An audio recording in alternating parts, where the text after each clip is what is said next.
watch film. Don't worry, we got you, Coach. Ooh, I'm hungry. We got you, Coach. Where's my visor? We got you, Coach. Looking for a mortgage team that has your back? That team is Southeast Mortgage. We got you. Remote mic, so if you'll raise your hand and we'll get the remote mics over to you. All right. Thanks, Claude.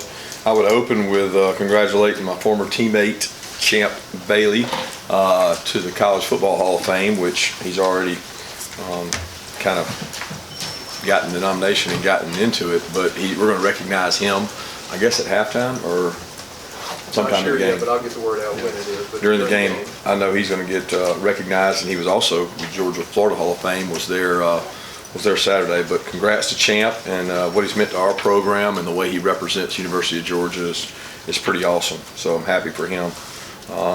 Then moving on to Tennessee, who's done a tremendous job. I got a lot of respect for Josh, always have.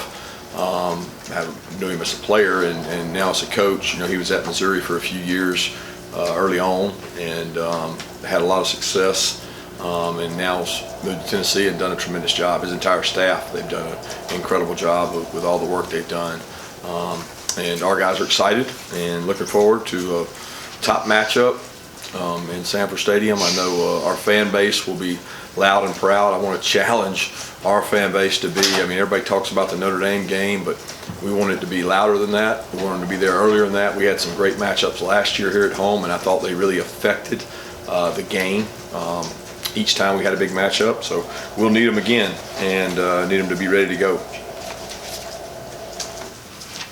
Coach, I just wondered if you guys found out whether Nolan did actually have a separated shoulder and if his availability has been determined yet this week. His availability has not been determined. It does not look good for availability this week. It's a pec muscle. So it's one of those deals we've done an MRI on. We're still getting some opinions on it, but he's probably doubtful for this week. Kirby, since Josh has gotten to Tennessee, they've been very good at scoring in the first quarter and getting off to good starts. What strikes you about what has allowed them to start games so strongly and just the importance of doing that on offense on Saturday? Yeah, they go really fast. You know, they get a lot of at-bats in terms of possessions, and they do start fast. And, you know, I think our team has done a really good job of growing and getting better throughout this year. And each week, including the off weeks, like I see marked improvement, and I really want to continue to do that. We're trending in the right direction in terms of getting better both offensively and defensively. Just any quick injury updates with the prognosis for AD Mitchell, Marius Mims, and Kendall Milton this week? Not sure because I have not seen them practice. Kendall still got the quad strain that's bothering him. AD has the ankle, and we took him on the trip and allowed him some more recovery time, so I'll find out more today with him. And then Mims has a slight MCL that we hope he's going to be able to go, but I mean, we haven't practiced, so it's hard to say.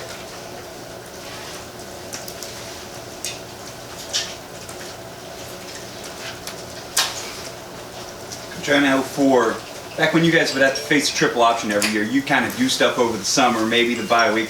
Is this offense that different where you had to maybe do a little bit in the summer, do a little bit on the bye week to try and get ready because 1 week to do it's too much? Yeah, we worked on them in the offseason, but we work on a lot of opponents in the offseason. We worked on them in the bye week, but we worked on 2 or 3 opponents in the bye week. It is a challenge to get ready for because they'll be the first to tell you they don't watch all of your tape because some of it they use, some of it they don't. They have some traditional formations and traditional plays, but a lot of theirs is very different. It's very unique, and they have a plan of attack based on how you're going to play them. It's not like they haven't seen. You're not going to trick them. You know, you're not going to show them something they hadn't seen. You got to do what you do better than what they do, and they're really good at what they do. Coach, obviously it was last year, but I'm curious. This Tennessee team has a Heisman-level trophy quarterback. We've got some good wide receivers, kind of similar to what Alabama had last year. Do you take anything from a game like that last year with a high-flying offense like that going in a game like this? No comparison in terms of the offenses. They're just completely different. Coach, I believe Jalen got, 20 snaps the other day. I know most of them were on third down, had some on first leg. How did he look to you? How did he come out of the feeling after the game, and what was your take on it? He played probably better than I expected. You know, when y'all asked me after the game, I didn't really know. I didn't know how much effect he had. He was in on run. He was in on pass. He executed well. He held the point. He didn't feel like it bothered him. You know, so it's really about stamina and him being able to hold up in condition. And it's one thing he's been doing a lot of lately is conditioning when he hadn't been practicing. So we hope to have him in great shape, and hopefully he's able to go and be full speed. Kirby, how did Chaz Chandler's look when you reviewed film, and what were some of the other guys that might have picked up some snaps with no one out? Well, Robert played he played a little more number of snaps once Nolan was injured. Chaz did a nice job coming in. It was great to get him back. Didn't know that he would have to play that much in that role. His hamstring's still been bothering him. It bothered him a little bit the other night after the game. So it's one of those that we're going to see how he does today and see how he moves around. Looking to get Marvin, MJ, all those guys going. So nobody really played more because it was just Chaz and Robert, really. Coach, what's one of the biggest lessons that you've learned from Coach Dooley that you still carry with you leading this program? You know, probably the way he carries himself, such a class man. Just the humility is the biggest thing. Kirby, Rodney Garner's been coaching in this league a long time, and this Tennessee defensive line's been really good, particularly against the run. What characteristics are you used to seeing with a line that Coach Garner has coached, and what do they do well at stopping the run? Toughness. You know, he's old school when it comes to striking people and playing with physical toughness. You know, when you're playing against one of his defensive lines, they're not gonna run from contact. They're not gonna shy from contact. They're not gonna back down from a challenge. And it's not because of what they're going to do this week. It's because of the way he's molded them and the way he's coached them. You know, he coaches tough. He coaches hard, and he had changed that with the changing generations of players. He's always done that. Even when I was a GA here, he was coaching them hard. Kirby, I know Harris isn't perfect, but 2019 you played that LSU offense.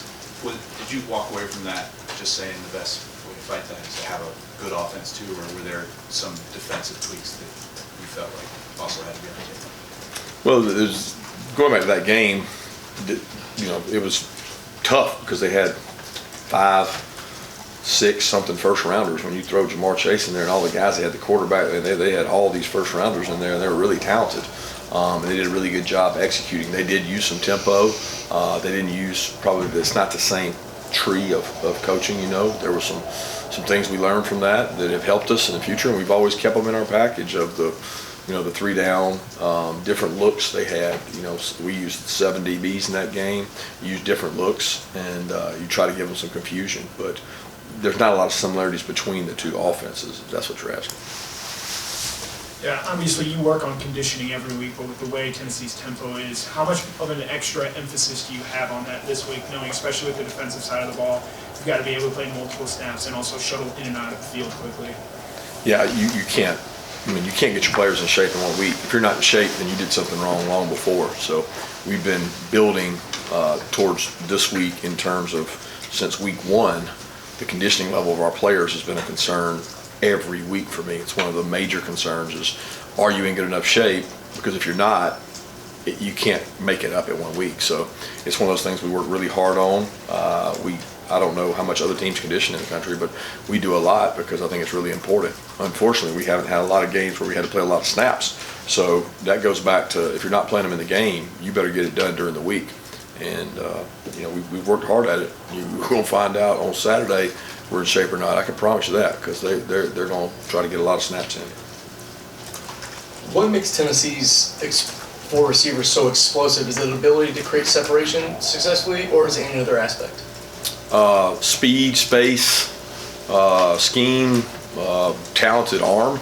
You know, you can have the best receivers in the world, and they get open all the time. If you don't have somebody that can get it to them, they got somebody that can protect them and get them to them. They do a good job of that. Again, that's the challenge for us this week. Yeah, Kirby, just from experience, when you have your defense facing an offense like this, like 2019 LSU or last year against Alabama, how do you see a defense kind of embrace that challenge when they're facing an offense that's so highly regarded and explosive in terms of points they put on the board? don't know what you mean, how you see them embrace it. You see Like them in in meetings. practice, do you see them kind of embrace the challenge of facing an offense that's so explosive? Yes. I see them embrace the challenge every week.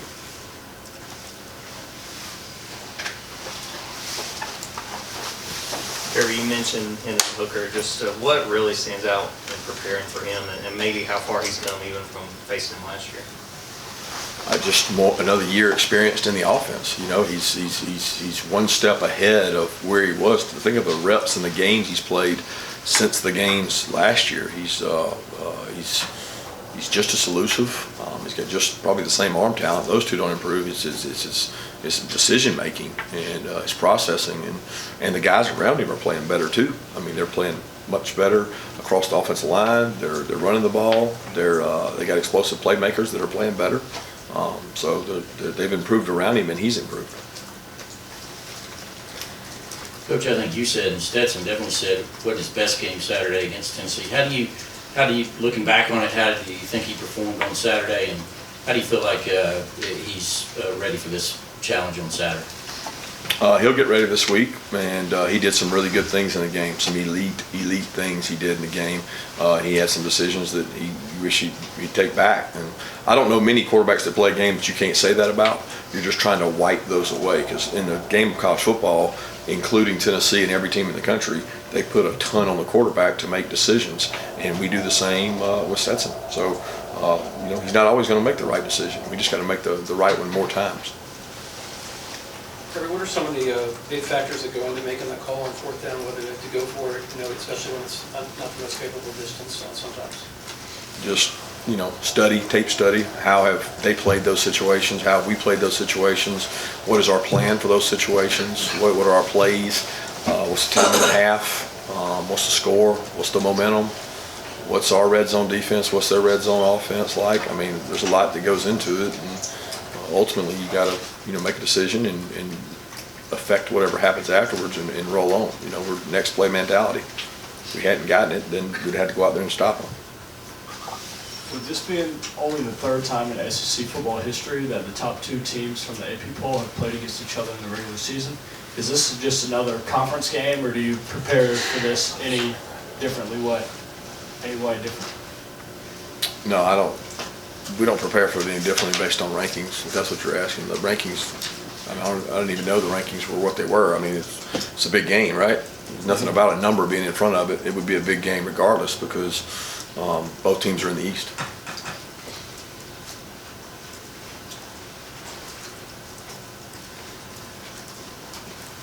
Coach, that being said, your team has been in this environment, this situation, a lot in recent years. Tennessee has not. You take that at all to be an advantage for you, in addition to being home? I think the home helps. I think playing on the road's always a little different, but I don't know that.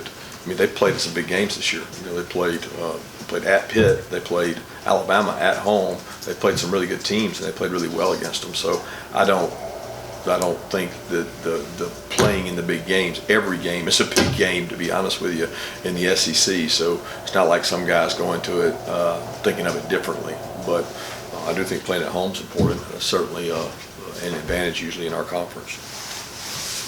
Yeah, obviously big game. Chris Smith has played in a lot of those, and he's made interceptions last year against Clemson and Alabama. What has sort of allowed him to elevate himself in those types of games and in those big moments? Experience. He's one of the few guys back there that's got a lot of experience. I mean, when you look across our secondary, there's not guys that have a ton of experience outside of this season.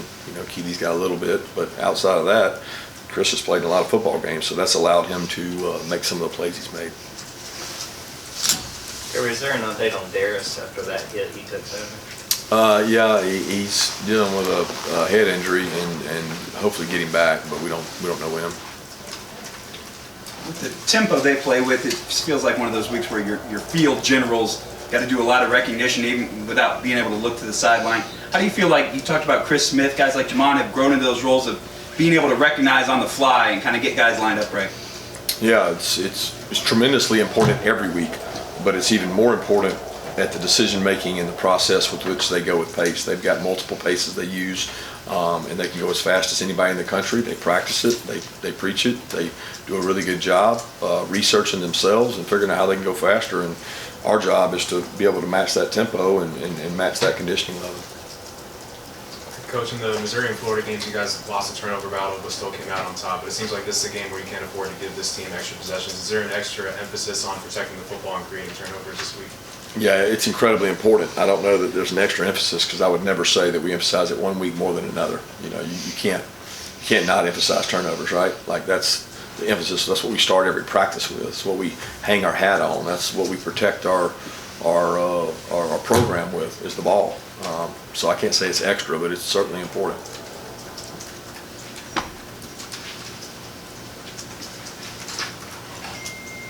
Any other questions? Raise your hand.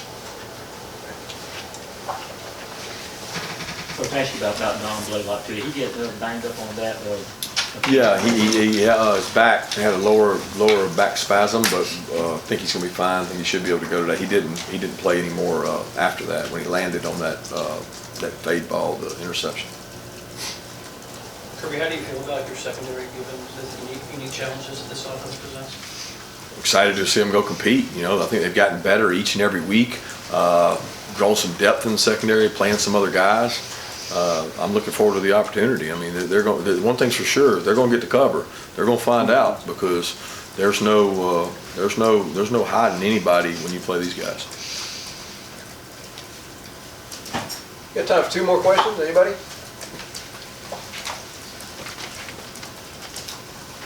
Coach, we obviously don't evaluate every play all the time. It's looked like, how do you feel like Keely Ringo's done this year? It seems like he struggled at times, and particularly in that one-on-one outside situation. Well, when you play the position he plays, that's the only thing you do notice. Yeah. You know, you don't notice the 70, 80 other plays that he's in phase and he covers somebody and he does a nice job. He's done a good job this year. He's big, he's fast, he can press people. He didn't make a great play on that ball, but he made a really good play the next time they went over there and did it. And you know, you got to bat better than 50%, and he's done that most of the year. So it's one of those that, again, I don't think Keely's lacking in confidence. What he has ability-wise is a tool set that most guys wish they had. Last question, anyone? All right, thank you. Let's go.